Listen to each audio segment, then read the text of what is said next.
Choose between being like a solo performing musician and an accompanist. If I could only do one or the other, I'd be an accompanist. You know, making the connection with somebody, sharing the space. As a friend says of me, changing lanes is what I do best. you know, and maybe that's really the unique thing that I do. Like, I'm not a great pianist by any means.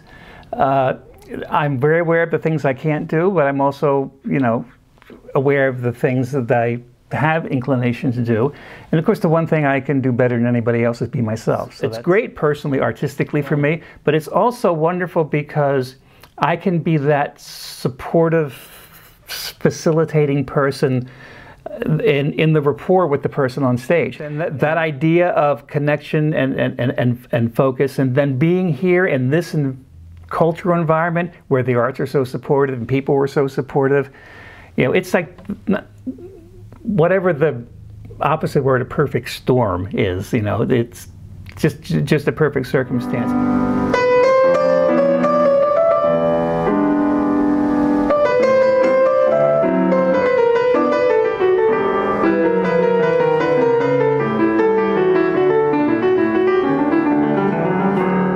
Well, this improvisational conversation or connection, and it may seem like I'm oversimplifying it, but it's no different than this conversation you and I are having. And you're talking about how you don't really understand improvisation while you're improvising this communication with me. I don't see you reading a script. I don't see you having practiced it.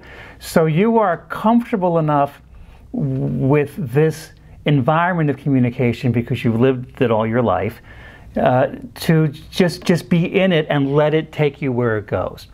Look at any little toddler who learns how to communicate.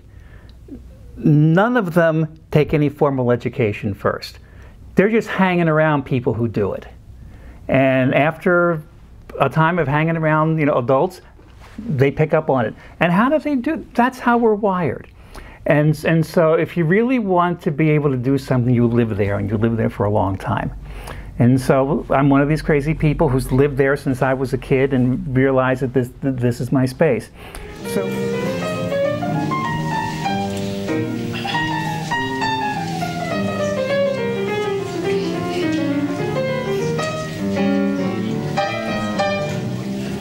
I'm just comfortable enough in this realm of communicating to be able to do it like we're having this conversation. And in fact, generally I'm probably a little more comfortable musically than I am verbally.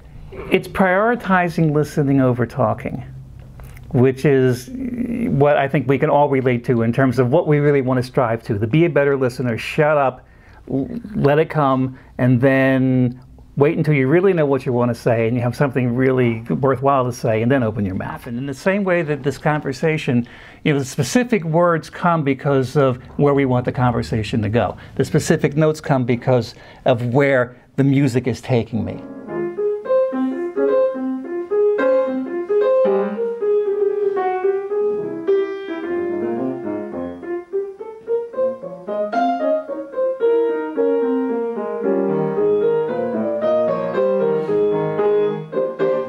So what I had to learn, which is opposite of a lot of pianists, is how to get out of the way, how to not do something when somebody else is there.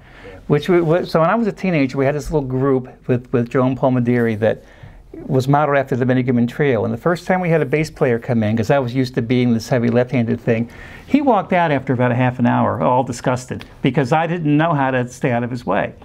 And as a young musician, that was my negative reputation. That I've stepping all over everything, but I became aware of it, and okay, now I have to listen, now I have to make the space. When I was in my early 20s, there was this Dixieland circuit in Philadelphia that I was a part of, and I overheard a trumpet player on a gig say something like, "Oh, it's nice to work with a piano player who knows how to stay out of your way." And I overheard that, and I'm like, yes, that's what I'm trying to learn how to do.